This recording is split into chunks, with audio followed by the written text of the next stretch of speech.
As we touched on, with the pandemic worsening, the toll it's taking on the economy is intensifying too. Already the country has lost a net total of more than 10 million jobs since February, and the hotel industry is among the hardest hit, with peak unemployment during the pandemic at almost 50%.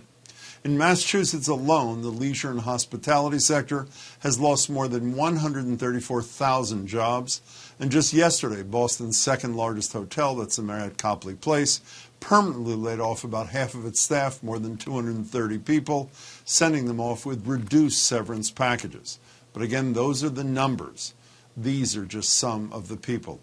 Elizabeth Morales was a senior housekeeper who'd worked at that hotel for 26 years. Carlos Aramayo is the president of the local chapter of Hospitality Workers Union Unite Here, which does not represent Marriott Copley workers, but he's been helping those who lost their jobs yesterday. We also reached out to Marriott Copley asking about the layoffs and the requirement that terminated employees must reapply for their old jobs. A spokesperson responded, but only with the following. Although we're unable to comment on hotel specifics, we can share this statement. Business levels have been profoundly impacted by the pandemic and continue to determine hotel operational and staffing adjustments. I guess they forgot the part about the workers. Elizabeth and Carlos, thank you for joining me. I appreciate it. Thanks very much, Jim. Thank you. Elizabeth, 26 years at the hotel. What did you do there? I was a senior housekeeper. My job was checking rooms and checking the housekeepers to make sure the room was perfect, like okay, before the guests check in. Mm-hmm. And how long has it been since you were working? How long have you been out of work? I think it's almost 8 months, since March 12th. I was laid off. And that's obviously right at the beginning of this whole thing. I mentioned that the Marriott Copley reduced the severance that had traditionally been available to people like you, in some cases long-term employees cutting it half. How are you surviving? What are you using for income? For now, I'm collecting the unemployment, but I know that's going to end soon. So I don't know how I'm going to do after that. I'm just worried about, because like I might be discriminated against my age, because, I'm not young anymore like I used to be. And like, I'm afraid to find if I'm going to find another job. Because are you scared, Elizabeth? I am. It's hard to say that, isn't it? Yes, but I am. And I also read in the Boston Globe story that despite the fact that you've worked there 26 years, many of your coworkers for a very long time, if they rehire, you have to reapply for your job just like you're somebody off the street. Is that correct? Yes, that's correct. Carlos, first, congratulations to you for, I know you did this at the other hotel, the Four Seasons or whatever, not the Four Seasons, yeah, when they were doing similar things, and I commend you for helping people who are not part of the union but who need help. What's your reaction to this? I mean, obviously the economy is in trouble, and obviously what the spokesperson said is true. They're not making money right now. Cutting the severance packages, apparently not for the management people, from what I understand, not even giving the people who have given their whole work lives to the hotel a right to their job back should they rehire. What's your reaction to that? I really hate to say this, but I really think this is a very cynical move by the Marriott Copley, very similar to what we saw at the Four Seasons. And I think to use the pandemic, something that was not caused by anyone in our industry, to permanently eliminate these jobs, to tell people that they should reapply, frankly, reapply versus candidates off the street who are going to be younger, frankly, to reapply not necessarily at the same wage and benefit level, is really quite disgusting and quite cynical. I know that these workers have done the right thing. They've stood up. They've said they don't want to accept the severance package that they were offered.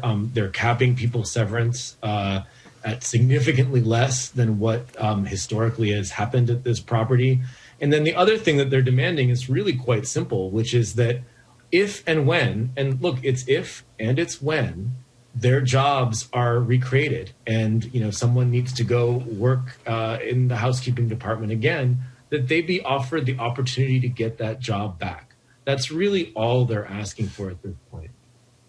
My understanding is that there's a bill in the legislature that you're involved in. Marjorie Decker from Cambridge has sponsored a proposed amendment to the House budget that I don't think made it in, that would allow cities and towns to pass ordinances or whatever that would guarantee that people like Elizabeth, should they be laid off, have their jobs back. Why did the House of Representatives not include it in the budget? So it's still being discussed in the Senate side.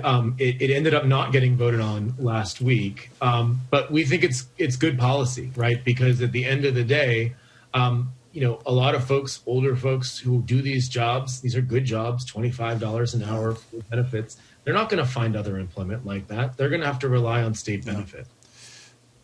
Elizabeth, you said you were scared, and I have to say, when I read your quotes in the Globe story, practically the last words you said were so powerful. You said, "I felt betrayed." And I'm sure we understand that, but can you explain a little? Why do you feel the hotel betrayed you? I feel betrayed because, after so many years work with the company, and now they're using the pandemic to fire us. And I wasn't expecting that. They should have kept us in furlough until the hotels get better, or the business come back. Carlos, a combination of work by you, incredibly powerful workers at the Four Seasons, and to the credit of patrons who'd spent a lot of money there over years, who stood up and said to the hotel, "We're not coming back," there were better outcomes. Obviously, I'm assuming, since you're nodding in agreement, you'd urge people who patronize the Marriott Copley to do the same sort of things, to stand up for people like Elizabeth, and I ask that they get some justice. And I should note, I looked up before you came on the air, the guy who runs Sorensen, the Marriott, made a mere $13 million last year. So it would seem to me, with pressure from the caring public, that people like Elizabeth and her coworkers can experience a far better outcome. Is that fair? Yeah, I think that is fair. The outpouring of support that the Four Seasons workers saw was extraordinary, and I really hope the same thing will happen with the workers at the Marriott Copley. Remember, Marriott's a global corporation that actually in the last quarter did all right, actually, because they run hotels in other markets and other parts of the world that have done a better job with COVID and where the recovery is further down the road. And I really want to emphasize something that Elizabeth said, is that really, at the end of the day, we know this industry will recover. Boston is a great place to come. People love to have meetings here. People love to bring their kids here and, enjoy the sights. And when that happens, we really think that the workers who've made this industry so great should participate in that recovery. I would hope virtually no one would disagree. Carlos, thank you for your time. Elizabeth, thank you for your strength, and we wish you a lot of luck. We'll be thinking about you. Thanks. Thank you, Jim.